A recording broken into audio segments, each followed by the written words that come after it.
கர்த்தருடைய வல்லமையானவருடைய அன்பின் நாமத்திலே நன்றியை நம்மோடு கூட வாழ்த்துறை குறிப்பாக வெளிப்படுத்தின தரிசனங்களிலிருந்து கடைசியாக நாம் பார்த்தது 20ஆம் அதிகாரத்திலே 12 வசனங்களை நான் பார்த்திருக்கிறோம் என்று சொல்லி நான் நம்புகிறேன். ஒருவேளை போன வாரம் நாம் இதை பார்க்க முடியவில்லை, பெரிய வெள்ளிக்கிழமை என்று. அதற்கு முந்தைய வாரங்களிலும் ஒரு சில வாரங்களிலும் நாம் அதை பார்த்தோம். ஒருவேளை அதை கரெக்டாக நீங்கள் ஞாபகத்தில் வைத்திருப்பீர்கள் என்று சொல்லி நான் நினைக்கிறேன். வெளிப்படுத்தின விசேஷத்தினுடைய 20ஆம் அதிகாரத்தினுடைய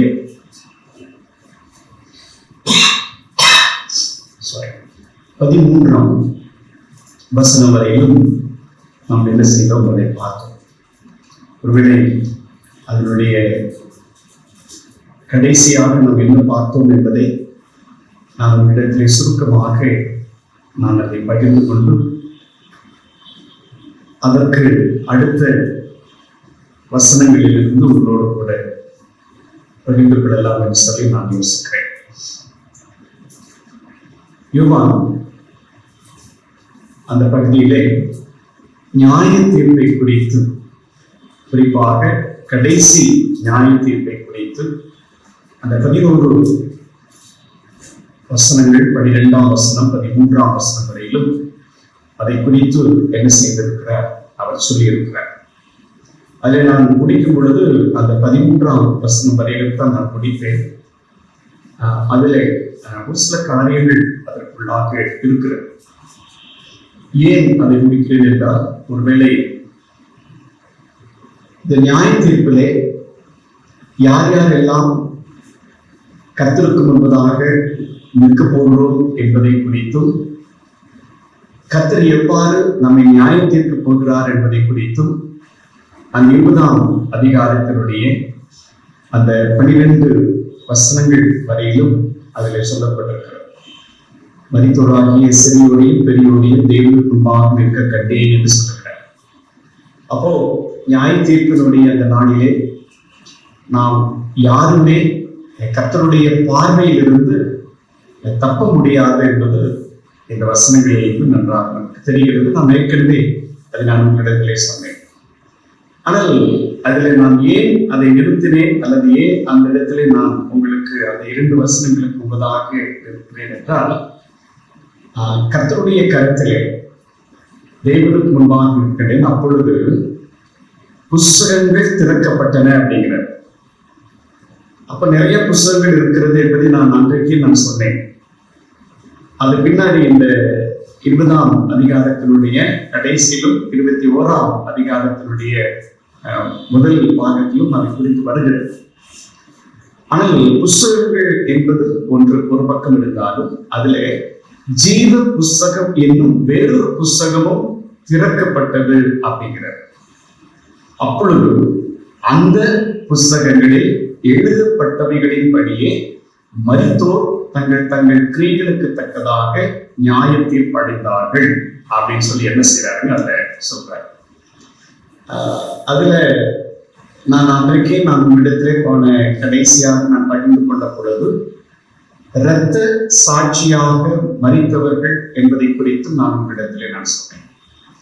அப்ப இந்த நியாய தீர்ப்பு நாளிலே இரத்த சாட்சியாக மரித்த மக்களும் இருப்பார்கள். ஆனால் அவர்கள் ஏற்கனவே கர்த்தருக்காக தங்களை ஒப்பு கொடுத்து இரத்த சாட்சியாக மரித்ததினாலே அவர்கள் கர்த்தருடைய சமூகத்திலே இந்த நியாய தீர்ப்பிலே ஆண்டவரோடு கூட நின்று கொண்டிருப்பார்கள் என்பதும் முக்கியமானது. சரி, இப்போ இந்த பகுதியில சமுத்திரம் 13ஆம் வசனம் வாசிக்கிறேன். சமுத்திரம் தன்னில் உள்ள மரித்தோரை ஒப்புவித்தது, மரணமும் பாதாளமும் தங்களில் உள்ள மரித்தோரை ஒப்புவித்தன.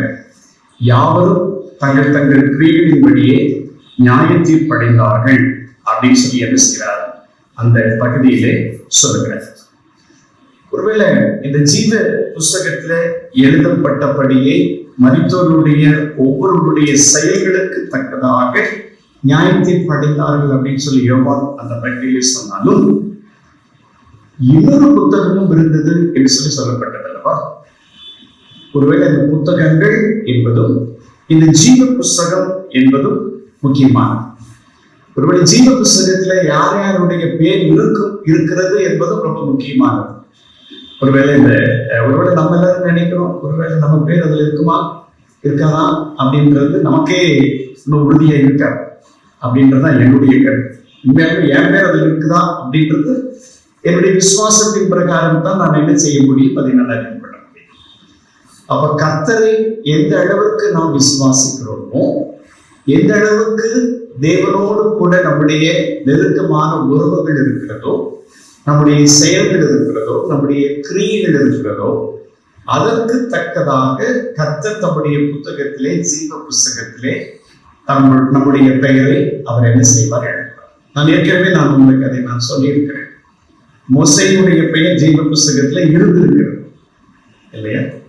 அவரே சொல்றாருல்ல, இந்த ஜனங்களுக்காக ஆண்டவரே என்னால முடியல இவங்களுக்கு நடத்துறதோ, இவங்களை பாதுகாக்கிறதோ, அவங்க பேசுற பேச்சும் என்னால தாங்க முடியல, தயவுசெய்து என் பேர் எடுத்துட மாட்டவரு அப்படின்னாரு கோபத்தில். அப்போ எந்த அளவுக்கு அன்றைக்கே மக்கள் இருந்தாங்க அப்படின்றது ரொம்ப தெளிவாக.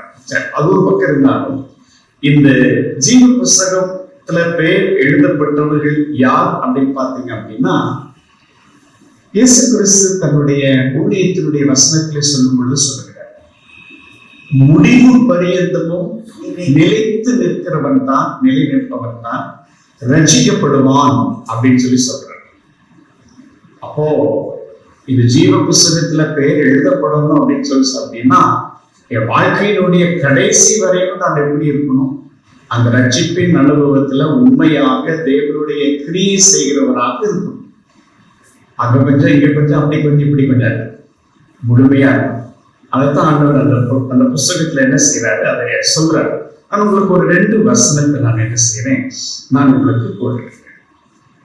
ஒன்று சங்கீதங்களினுடைய புத்தகத்திலே 62ஆம் சங்கீதத்திலே 12வது வசனத்தை வாசிக்கிறேன்.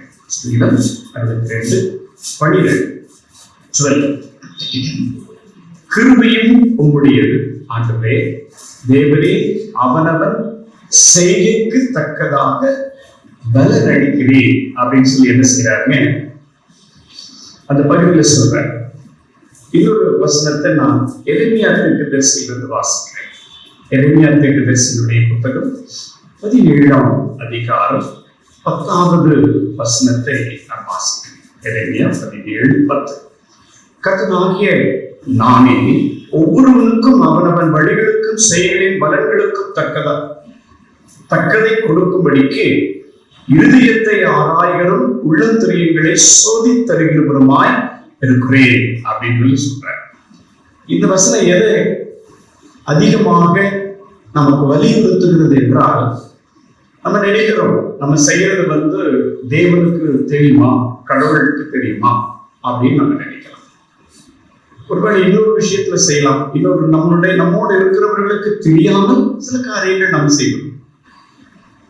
அவனவனுடைய செய்களுக்கு தக்கதாக, கிரியைகளுக்கு தக்கதாக அந்த எல்லாருடைய இருதயத்தையும் நான் ஆராய்ந்து இருக்கிறேன், எண்ணங்களை ஆராய்ந்து இருக்கிறேன்.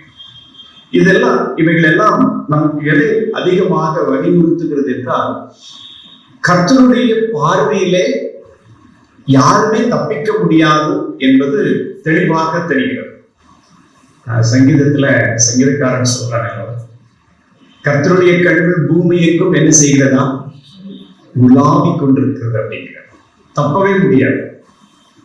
ஒருவேளை இன்னைக்கு இருக்கிற காலத்துல பாத்தீங்க அப்படின்னு சொல்லிச்சுன்னா, நமக்கு ஏதாவது ஒரு காரியம் நடக்கிறது ஒரு இடத்துல, ஒரு ரூம்லயோ ஒரு இடத்துலயோ அல்லது ஒரு பப்ளிக் பிளேஸ்ல நடக்கிறது என்றால், இன்னைக்கு இந்த சர்வைலன்ஸ் கேமரா வச்சு கண்டுபிடிச்சிடுறாங்க.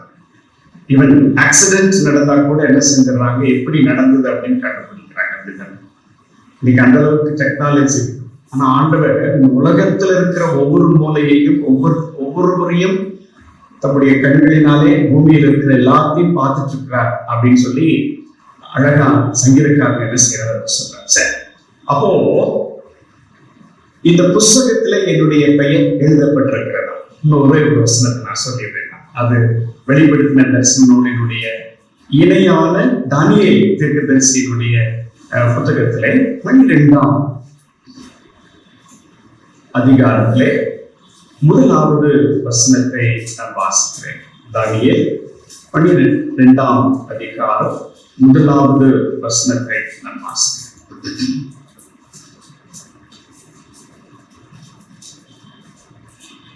உன் ஜனத்தின் புத்திரருக்காக நிற்கிற பெரிய அதிபதியாகிய மிகாள் அக்காலத்திலே எழுப்புவார்.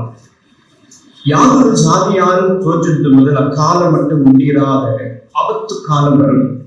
காலத்திலே புஸ்தகத்தில் எழுதி இருக்கிறவர்களாக காணப்படுகிற உன் ஜனங்கள் அனைவரும் விடுவிக்கப்படுவார்கள் அப்படிங்கிறார். அப்போ கண்டிப்பா நம்ம பேர் எங்க இருக்கணுங்க? ஆமா, ஜீவ புஸ்தகத்துல கண்டிப்பா நம்ம பேர் இருந்தே ஆகும். சரி, அது நம்ம கர்த்தருக்கும் நமக்கும் உள்ள ஒரு நல்ல உறவு, நம்ம விசுவாசம், நம்ம செயல்கள், நம்முடைய வாழ்வு. இப்போ ஜீவ புஸ்தகத்தில் இல்லாமல் மற்ற புத்தகங்களில் எழுதப்பட்டிருந்த விவரங்களும் அந்த பகுதியிலே ஏற்புடையதாக இருக்கு. 2 புஸ்தகம் சொன்னாலே, ஒன்று ஜீவ புஸ்தகம், இன்னொன்று மற்ற புஸ்தகங்கள் அப்படின்னு சொல்லி என்ன செய்யறாரு அந்த பகுதியில சொல்றாரு. அதாவது அந்த மற்ற புஸ்தகத்துல யார் இருக்கிறாங்க அப்படின்னா, நம்ம எல்லாருக்குமே தெரியும், நம்ம எல்லாரும் மனம் திரும்பி இருக்கிறோம் அப்படின்னு நம்ம சொல்லிட்டு இருக்கிறோம். நான் ஞானஸ்நானம் எடுத்திருக்கிறேன், நான் சொல்லிட்டு இருக்கிறேன்.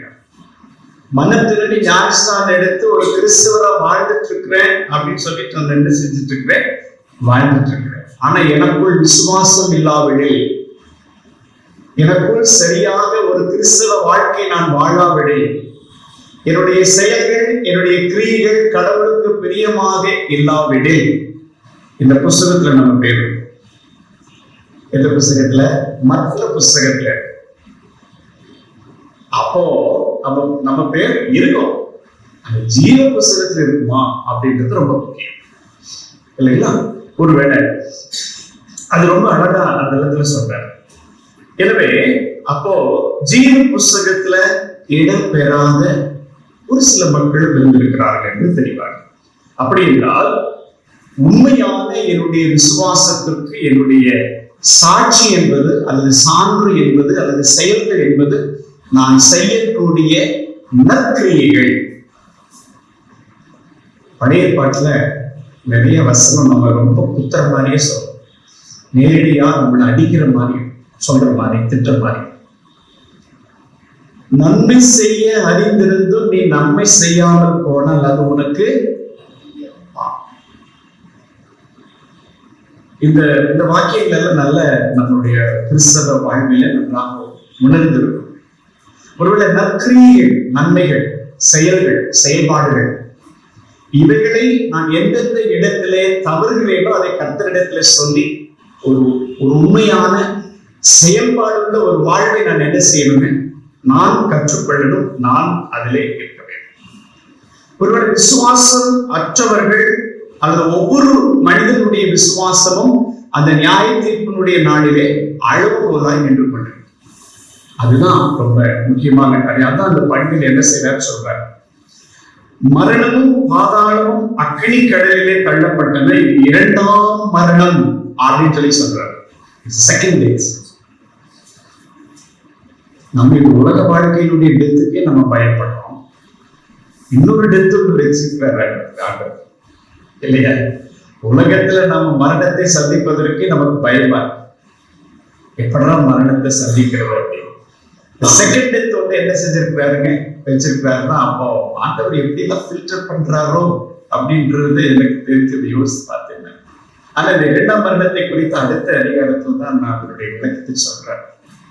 சரி, இப்போ அடுத்த வசனம், ஜீவ புஸ்தகத்திலே எழுதப்பட்டவனாக காணப்படாதவன் எவனோ அவன் எங்க போவான்களாமா, அக்னி கடலிலே போவான் அப்படின்னு சொல்றார். ஒருவேளை இது ஒரு மகா பெரிய தண்டனை தான் இந்த இந்த அக்கினி கடலிலே போவது என்பது பெரிய தண்டனை.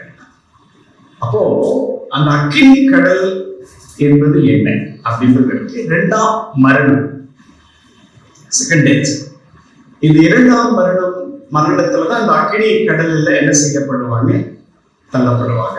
எப்பவுமே நீங்க நல்லா போன வாரம் பெரிய வெள்ளிக்கிழமையில பாதாளத்தை குறித்து சிந்திச்சோம். ஆழமா சிந்திக்கல, அது இப்ப நான் சொல்ல முடியாது. ஆனா பாதாளமும் இந்த அக்கினி கடலும் ஒண்ணுதான் நான் சொல்லுவேன். ரெண்டு ஈக்குவலான தண்டனை. பாதாளத்திலும் சரி, இந்த அக்கினி கடலில போடப்படுறதும் சரி, ரெண்டு ஒன்றுதான். எப்படி நான் ரெண்டு ஒன்றுதான் அப்படின்னா, ரெண்டுமே மரணத்துக்குள்ளாக, இரண்டாம் மரணத்துக்குள்ளாகத்தான் என்ன செய்கிறது, கொண்டு போகிறது மனிதன். அதுக்கப்புறம் தப்பிக்க முடியாது. there is no escape, அல்லது எந்த ஒரு நிலையிலும் வெளியே வர முடியாது. ஆனா அந்த கடைசி நியாய தீர்ப்பின் போது இந்த மரணமும் இந்த பாதாளமும் இரண்டும் என்ன செய்திருமா, அழிக்கப்பட்டு போகும். இனிமேல் இருக்காது. மரணமும் இல்லை, பாதாளமும் இல்லை, அது அழிக்கப்பட்டு போகும். ஒரு 2 வசனம் உங்களுக்கு நான் போட்டிருக்கிறேன். இசையா தீர்க்கதரிசியினுடைய புத்தகத்துல 25ஆம் அதிகாரத்துல 8வது வசனத்தை நான் வாசிக்கிறேன். இசையா 25:8. சேனைகளின் கர்த்தர் இந்த மலையிலே சகல ஜனங்களுக்கும் ஒரு விருந்தை ஆயத்தப்படுத்துவார். அது கொழுமையான பதார்த்தங்களும் பழமையான திராட்சரசமும் ஊனும் நிலமும் உள்ள பதார்த்தங்களும் தெளிந்த பழமையான திராட்சரசமும் நிறைந்த விருந்தாய் இருக்கும் அப்படின்னு சொல்லி என்ன செய்யறாரு சொல்றார். ஏசாயா 25ஆம் அதிகாரம் 8ஆம் வசனத்துல சொல்றார். இதே வாக்கியத்தை 1 கொரிந்தியர் நிருபத்துல 15ஆம் அதிகாரத்துல 54, 55 ஆகிய 2 வசனங்களிலும் என்ன செய்யறாரு, அதை குறித்து சொல்கிறார். 1 கொரிந்தியர் 15ஆம் அதிகாரம் 1 கொரிந்தியர் 15ஆம் அதிகாரம் 54, 55 ஆகிய 2 வசனம். அது சொல்றாரு நல்ல அழகா. அழிவுள்ளதாகிய இது அழியாமையையும் சாவுக்கேதுவாகிய இது சாவாமையையும் தரித்துக் கொள்ளும் பொழுது மரணம் ஜெயமாக விழுங்கப்பட்டது அப்படிங்கிறார். அதாவது சொல்றார் வெளிப்படுத்த தரிசன நூலில, இனிமேல் மரணம் இல்லை அப்படிங்கிறார். மரணம் விழுங்கப்பட்டது அப்படிங்கிறார். என்று எழுதியிருக்கிற வார்த்தை நிறைவேறும் அப்படிங்கிறார். அப்போ மரணமே உன் கூரையே, பாதாளமே உன் ஜெயம். அப்போ யோவானினுடைய இந்த தரிசனத்துல மரணமும் பாதாளமும் சாத்தான் என்கிற அந்த மிருகமும் கள்ள தீர்க்கதரிசிகளும் அக்கினி கடலிலே போடப்படுவார்கள். இந்த கள்ள தீர்க்கதரிசிகளை குறித்து நான் முன்னாடியே சொல்லியிருக்கேன். 18ஆம் அதிகாரத்துல சொல்லியிருக்கிறேன், 19ஆம் அதிகாரத்துல சொல்லியிருக்கேன். அப்போ இந்த சாத்தான் என்பது மிருகம் என்பதும் அந்த வசனங்களிலே சொல்லப்பட்டிருக்கு. அப்ப இந்த சாத்தானும் கள்ள தீர்க்கதரிசியும் என்ன செய்யப்படுவார்கள், அந்த அக்கினி கடலிலே, அந்த பாதாளத்திலே அவர்கள் என்ன செய்வார்களா, தள்ளப்படுவார்கள் அப்படின்னு சொல்லி சொல்லப்படுகிறது. அந்த சமயத்துல இந்த ஜீவ புஸ்தகத்துல பெயர் எழுதப்பட்டவர்களாக காணப்படாத அனைவரும் அக்கினி கடலிலே தள்ளப்படுவார்கள். மற்ற புஸ்தகங்கள் சொன்ன இல்லையா, அது சொல்லப்பட்டிருக்கிறது அல்லவா. அப்ப அவங்களும் சேர்ந்து அவங்களோட போயிடுவாங்க அப்படின்னு சொல்லி சொல்றாங்க. இதுக்கு முடிவு கிடையாது. எல்லாமே இந்த இடத்துல கர்த்தருடைய சித்தத்தின்படிதான், தேவனுடைய திட்டத்தின்படிதான் நடக்கும். அப்ப யோவான் தன்னுடைய தரிசனத்திலே கண்டது போலவே உலகத்தினுடைய முடிவிலே என்ன நடக்கும், இப்படியாக நடக்கும் என்பதற்கு ஒரு முன்னோட்டமான ஒரு தரிசனத்தை தான் என்ன செய்கிறார், இந்த வெளிப்படுத்தின விசேஷத்தினுடைய 20ஆம் அதிகாரத்தினுடைய கடைசி அந்த வசனங்களிலே சொல்லுகிறார். அப்போ பெயர் இல்லாதவர்கள் எல்லாரும் கண்டிப்பாக தண்டனை பெறுவது உறுதி, நிச்சயம் என்பது இந்த தரிசனத்திலே என்ன செய்யப்படுகிறது, சொல்லப்படுகிறது.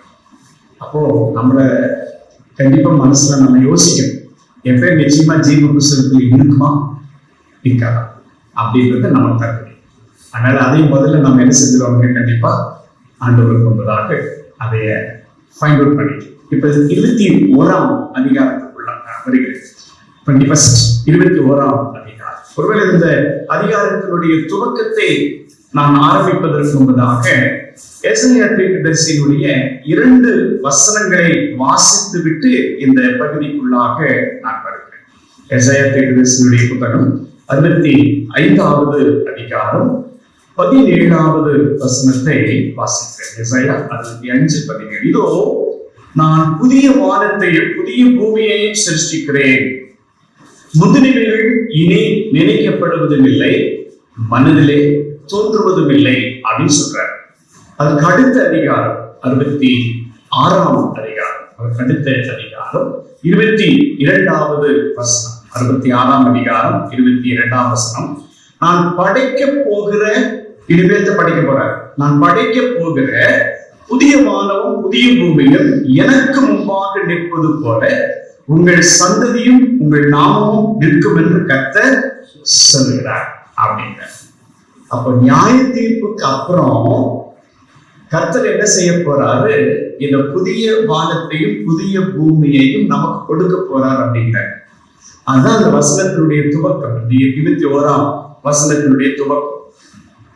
ஜீவ புஸ்தகத்துக்கு அப்புறம், அக்கினி கடல்ல தள்ளப்பட்டதுக்கு அப்புறம், பின்பு நான் புதிய வானத்தையும் புதிய பூமியும் கண்டேன், முந்தின வானமும் முந்தின பூமியும் ஒழிந்து போயின, சமுத்திரமும் இல்லாமல் போயிற்று. இப்பதான் எனக்கு ஒரு பெரிய சந்தேகம் வந்தது இந்த இடத்துலதான். எப்படிங்க சமுத்திரம் இல்லாமல் போகும் அப்படின்ற ஒரு சந்தேகம் இல்லையா? 1/3 இந்த பூமியில தண்ணி இருக்குது அப்படின்றாங்க. நான் சொல்றது சரிதான் நினைக்கிறேன் இல்லையா? தண்ணி இருக்குது. அப்படி தண்ணி இல்லைன்னா இந்த பூமியில நாம என்ன செய்ய முடியாது, வாழ முடியாது அப்படின்றது சயின்ஸ். நான் சயின்ஸை காட்டிலும் திருமறையை நான் அதிகமாக விசுவாசிக்கிறேன். ஏன்னா இந்த உலகம் முழுவதும் தண்ணீர், இந்த பூமி முழுவதும் தண்ணீரால் நிரம்பி இருக்குதுன்னு தான் வசனம் சொல்லுது இல்லையா? அப்படிதான் ஆதியாகமத்தினுடைய 1ஆம் அதிகாரத்தினுடைய படைப்பை பார்த்தீங்க அப்படின்னா, the whole earth is filled with water அப்படின்னு சொல்றாரு. அதைய வெட்டாந்தரையாக தண்ணீர் ஒரு கடலாக சமுத்திரமாக ஆண்டவர் என்ன செய்யறாரு, 2 பிரிக்கிறார் அப்படின்னு தான் வசனம் சொல்றாரு. ஆனா இன்னொரு உலகத்தை ஆண்டவர் நமக்கு வச்சிருக்கிறாரு. அந்த உலகத்துல என்ன இல்லையாமா, வானமும் இல்லை, அந்த முந்தின பூமி இல்ல, அந்த சமுத்திரமும் இல்ல, வானமும் இல்ல அப்படிங்கிற. நம்மளால இமேஜின் பண்ண முடியல. அப்படித்தானே? வானமும் இல்லை, பூமியும் இல்லை, சமுத்திரமும் இல்லை. அப்போ நம்ம இந்த உலகத்துல, இந்த உலகம் என்பது ஃபுல்லா இல்லை அப்படின்றதான அர்த்தம் இருக்கு. அப்ப இந்த உலகம் ஃபுல்லாவே ஆண்டவர் அதைய அழிக்கிறார் அப்படின்றது அதனுடைய அர்த்தம். உண்மையாலுமே இதை வாசிக்கும் பொழுது எனக்கு ரொம்ப கஷ்டமா தான் இருந்தது. நம்மளாம் அந்த பூமியிலேயே இன்னொரு இடத்துல இருந்து இன்னொரு இடத்துக்கு போறதுக்கே நமக்கு பயமா இருக்குது. இந்த இந்திய தேசத்துக்குள்ளேயே நம்ம இன்னொரு மாநிலத்துல போய் கொஞ்ச நாள் தங்கி இருக்கலாம், வாழலாம் அப்படின்றதே நம்மளால ஏத்துக்க முடிய மாட்டேங்குது. இன்னொரு கண்ட்ரியில போய் இருக்கும் பொழுது நம்ம எல்லாருமே ரொம்ப கஷ்டமா தான் இருப்போம். நமக்கு எவ்வளவுதான் இன்னைக்கு இருந்தாலும் there is no protection in the other countries. இன்னைக்கு அதர் வேற வெளிநாடுகளில் போய் இருப்பதே நமக்கு இன்னைக்கு கஷ்டமா இருக்கு. வெளி மாநிலங்களில் இருப்பது கஷ்டமா இருக்கு. இது பூமியில வானங்கள தண்ணிக்குள்ள சமுத்திரம் இல்லை அப்படின்னு சொல்லி அப்படின்னா எப்படிங்க இமேஜின் பண்ண முடியல. But God's plan. ஆனாக்க தேவன் என்ன செய்யறாருங்க, ஒரு புதிய வானத்தையும் ஒரு புதிய ஒரு பூமியையும் ஆண்டவர் நமக்கு வைத்திருக்கிறார். இவைகள் எல்லாம் இல்லை, இவைகள் அனைத்துமே கிடையாது. ஒரு புதிய வானம், ஒரு புதிய பூமி. அப்போ இவைகள் எல்லாமே என்ன செய்யப்பட்டனா அழிக்கப்பட்டது அப்படின்னு சொல்றாரு. ஒரு வசனத்தை நான் உங்களுக்கு வாசிக்கிறேன். இந்த வெளிப்படுத்த தரிசனங்களை காட்டிலும் பேதுரு என்ன செய்யறாருன்னு அந்த வசனத்தை நல்லா விளக்கி சொல்றாரு. நான் அதைய உங்களுக்கு வாசிக்கலாம்னு யோசிக்கிறேன். 1 பேதுரு நிறுவனத்துல 3வது அதிகாரத்துல 12, 13 ஆகிய 2 வசனத்தை நான் என்ன செய்வேன், நான் வாசிக்கிறேன். 1 பேதுரு 3ஆம் அதிகாரம் 12, 13. கர்த்தருடைய கண்கள் நீதிமான்கள் மேல் நோக்கமாயிருக்கிறது, அவருடைய செவிகள் அவர்கள் வேண்டுதலுக்கு கவனமாயிருக்கிறது. தீமை செய்கிறவர்களுக்கோ கர்த்தருடைய முகம் விரோதமாய் இருக்கிறது. நீங்க நன்மையை பின்பற்றுகிறவர்களானால் உங்களுக்கு தீமை செய்கிறவன் யார் அப்படின்னு சொல்லி என்ன செய்யறாரு அந்த பகுதியில சொல்றாரு. இது எதுக்கு சொல்றாரு அப்படின்னு சொல்லி சொன்னீங்கன்னா, நாம் தேவனுடைய பிள்ளைகளாக சுயாதீனராக இருக்க வேண்டும் என்பதற்குண்டான ஒரு சிறிய விளக்கத்தை என்ன செய்யறாங்க அந்த பகுதியில சொல்றாரு. பழையவைகள் எல்லாம் ஒழிந்து போயின, எல்லாம் புதிதாயின அப்படின்னு ரோமர்ல பவுல் சொல்றாரு. அப்போ ஒரு புதிய வானம், ஒரு புதிய பூமி அப்படின்றது இந்த லைஃபே மாறி. நான் அதைய இந்த வருஷத்தினுடைய இந்த பரிசுத்த வாரத்துல அந்த இரண்டாவது நாளினுடைய அந்த கேள்வியை நான் உங்களிடத்துல பேச முடியல. ஆனா இப்ப இதுக்கு ஒரு இணையா சொல்லிடுறேன். இந்த புதிய வாரம், புதிய இந்த நீங்க யாரும் தப்பா நினைச்சுக்க கூடாது, சரிங்களா? தேவன் நமக்கு அந்த ஆசீர்வாதத்தை கொடுத்திருக்கிறார். கணவன் மனைவி என்கிற ஒரு நல்ல உறவு ஆசீர்வாதம். இது நமக்கு தேவன் கொடுத்திருக்கிற ஒரு ஆசீர்வாதம். இவையெல்லாம் இந்த உலகத்தில் இருக்கிற வரையும் தாங்க. இந்த உலகத்தொட்டு நீ வெளியில நம்ம போயிட்டோம் அப்படின்னா, மரணத்திலிருந்து வெளியே ஆண்டவரோடு உள்ள போயிட்டோம் அப்படின்னு சொல்லி அப்படின்னா, there is no relationship with the world. இந்த உலகத்துக்கும் நமக்கு சம்மந்தமே கிடையாது. அதுக்கு தான் அந்த பகுதியில ஒரு சின்ன விளக்கம் கொடுக்கிறார் இல்லையா? ஒரு பெண்ணை அவருடைய சகோதரர்கள் மனம் செய்து கொண்டால் நியாய தீர்ப்பினுடைய நாளிலே யார் அவளுக்கு மனைவியாக இருப்பாள் என்று ஒரு கேள்வி எழுப்பப்படும் அல்லவா? அப்ப ஆண்டவர் அழகான ஒரு பதிலை கொடுத்துப்பார் இல்ல, கொள்வனம் இல்லை கொடுப்படம் இல்லையே. அதெல்லாம் இந்த உலகத்தோட போச்சு. இந்த உலகத்துல நீங்கள் நான் சந்தோஷமா இருக்கணும்னு ஆண்டவர் இவ்வளோ பெரிய நன்மையும் கிருபையும் ஆசீர்வாதத்தை என்ன செய்திருக்கிறார் கொடுத்திருக்கிறார்.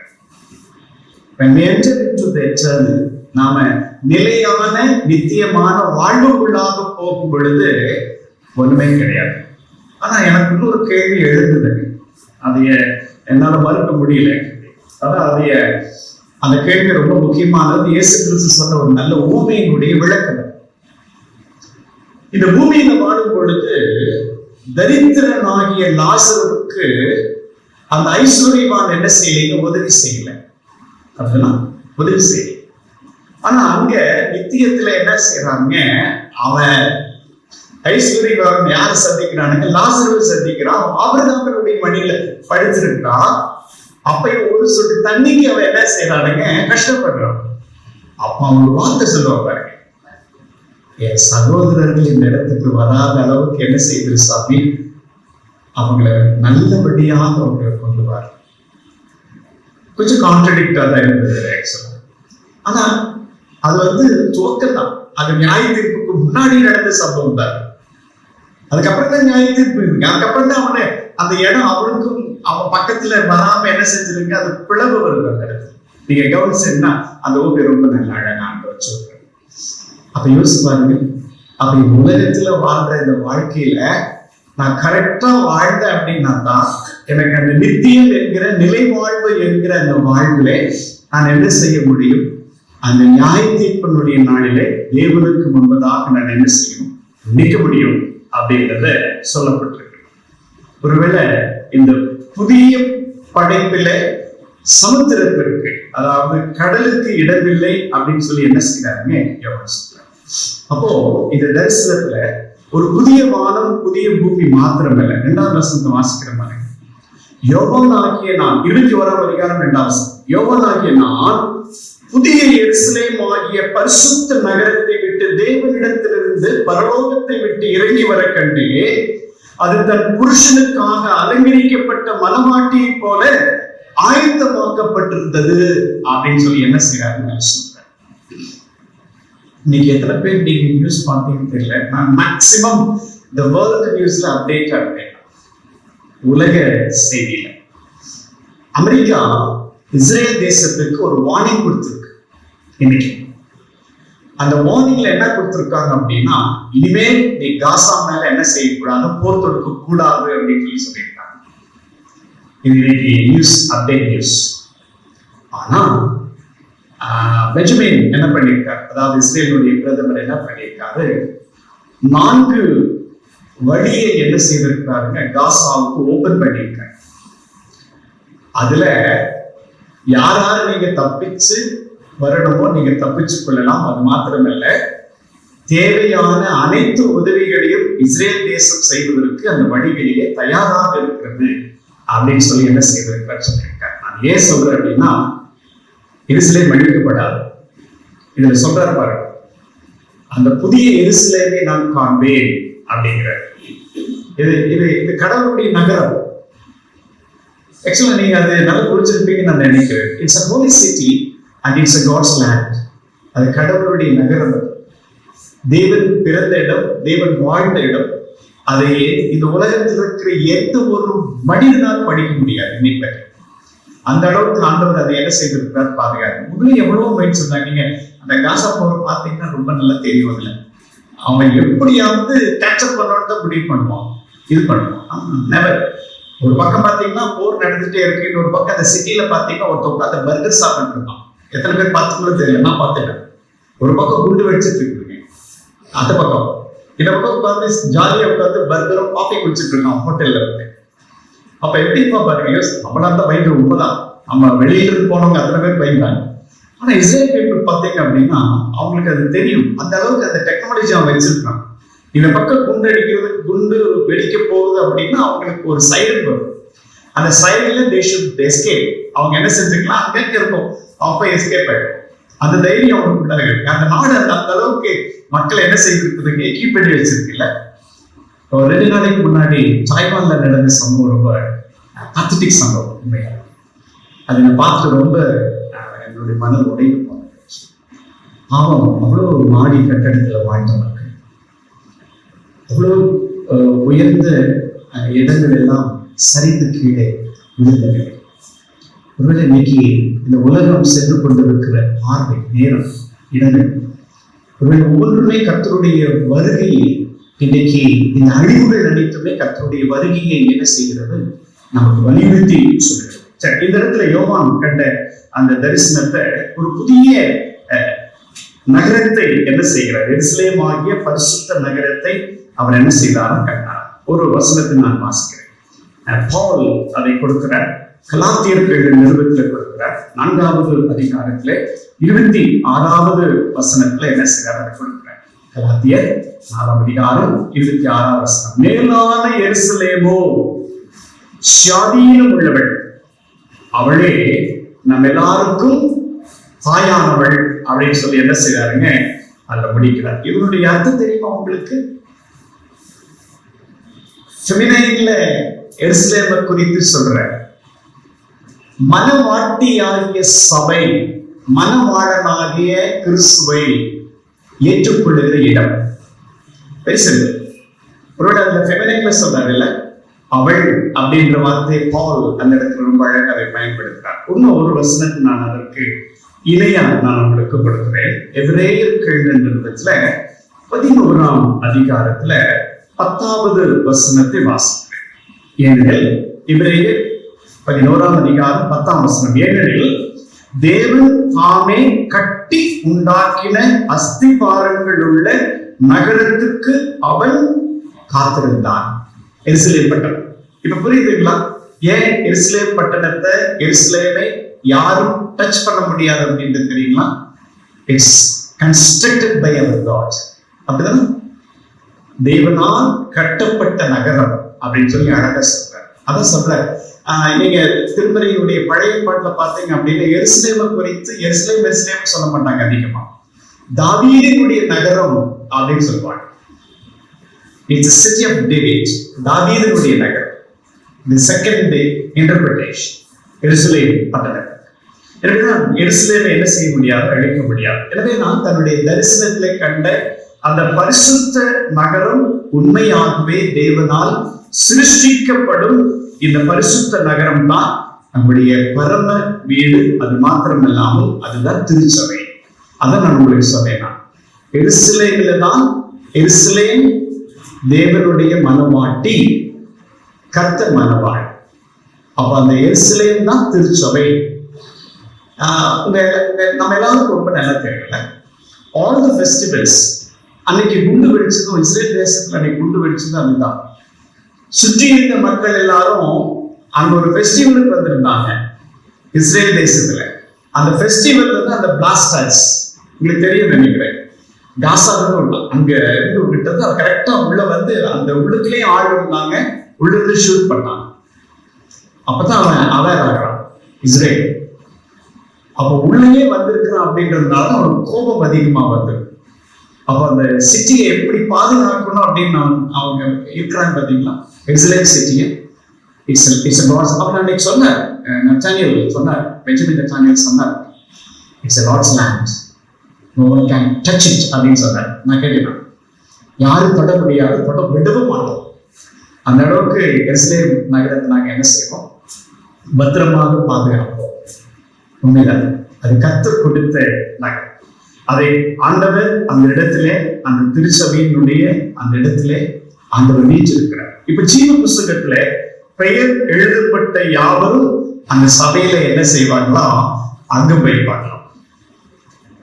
நான் உங்களுடைய ஆன்லைன்ல போகுது, உங்களுடைய புரிந்து கொள்ளுதலுக்காக நான் சொல்றேன். இந்த இடத்துல இந்த வசனம் தான், அந்த 2வது வசனம், சாரி, வெளிப்படுத்தின விசேஷத்தினுடைய 21ஆம் அதிகாரத்தினுடைய அந்த 2வது வசனம் தான்.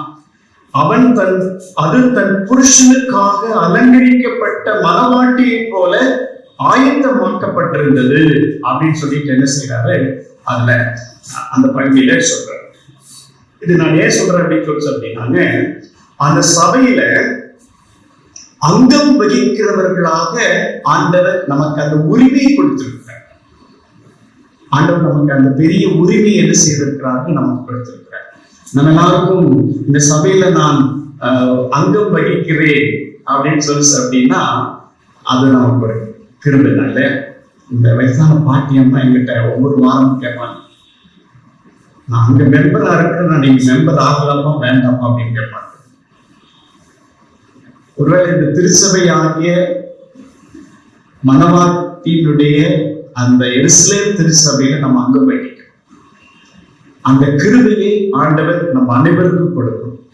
ஒரே ஒரு வசனத்தை வாசித்து நான் முடிக்கலாம்னு யோசிக்கிறேன். நான் எபிரேயருக்கு எழுதின நிருபத்துல 12ஆம் அதிகாரத்துல 22, 23 ஆகிய இந்த வசனத்தை வாசித்து நான் முடிக்கிறேன். இது எதற்காக என்றால், வெளிப்படுத்தின விசேஷத்தினுடைய 21ஆம் அதிகாரத்தினுடைய 2ஆம் வசனத்தினுடைய கடைசி வசனத்தில் பார்த்தீங்களா, அலங்கரிக்கப்பட்ட மணவாட்டியை போல ஆயத்தமாக்கப்பட்டிருந்தது அப்படின்னு சொல்றோம் இல்லையா, அதுக்கு உண்டான விளக்கம் தான் இந்த எபிரேயர் நிருபத்தினுடைய 12ஆம் அதிகாரத்தினுடைய 22, 23 ஆகிய வசனம். நீங்களோ சியோன் மலையினிடத்திற்கும் ஜீவனுள்ள தேவனுடைய நகரம் ஆகிய பரம எருசலேமினிடத்திற்கும் 1000-10,000 தேவதூதர்களிடத்திற்கும் பரலோகத்தில் பேர் எழுதியிருக்கிற முதற் பேரானவர்களின் சர்வ சங்கமாகிய சபையினிடத்திற்கும் யாவருக்கும் நியாயாதிபதியாகிய தேவனிடத்திற்கும் பூரணராக்கப்பட்ட நீதிமான்களுடைய ஆவிகளிடத்திற்கும் புது உடன்படிக்கையின் மத்தியஸ்தராகிய இயேசுவினிடத்திற்கும்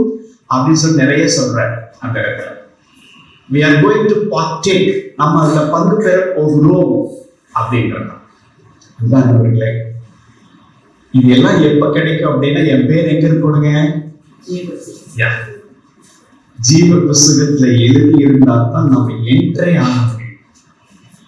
எப்பவுமே இந்த ரொம்ப அழகா அந்த மரணத்தினுடைய விளக்கத்தை பால் கொரிந்து சபையினுடைய 15ஆம் அதிகாரத்துல ரொம்ப சொல்லுவார். அதே சமயத்துல 2 கொரிந்தியர் 5ஆம் அதிகாரத்துல சொல்லுவார். அந்த 2 கொரிந்தியர் 5ஆம் அதிகாரத்துல சொல்றது ரொம்ப நல்லா இருக்கும். 10ஆம் வசனமோ 11ஆம் வசனம் நினைக்கிறேன். அவனவன் தன் வரிசையிலே உயிர்ப்பிக்கப்படுவான் அப்படின்ற நியாயத்தீர்ப்பினுடைய நாள். அவன் நினைக்கிறாங்க செத்து போயிட்டா எல்லாம் முடிஞ்சு போச்சு அப்படின்னு நம்ம நினைக்கிறோம். கிடையவே கிடையாது. அதுக்கப்புறம் தான் ஒரு வாழ்க்கையை ஆரம்பிக்க போகுது. அந்த வாழ்க்கைக்கு இப்ப நம்ம கரெக்டா இருந்தோம்னா தான் அந்த வாழ்க்கைக்குள்ளாக நம்ம என்ன செய்ய முடியும். அதான் நியாயத்தீர்ப்பினுடைய நாள். அன்புக்குரியவர்களே, கர்த்தருடைய நாமத்திலே வாழ்த்துகிறேன். இவருடைய பெயர், நம்முடைய பெயர் ஜீவ புஸ்தகத்திலே எழுதப்பட்டிருக்க வேண்டும். தெய்வம் தாமே திருவசனங்களை நமக்கு ஆசீர்வதித்து தருவாராக. ஆமென்.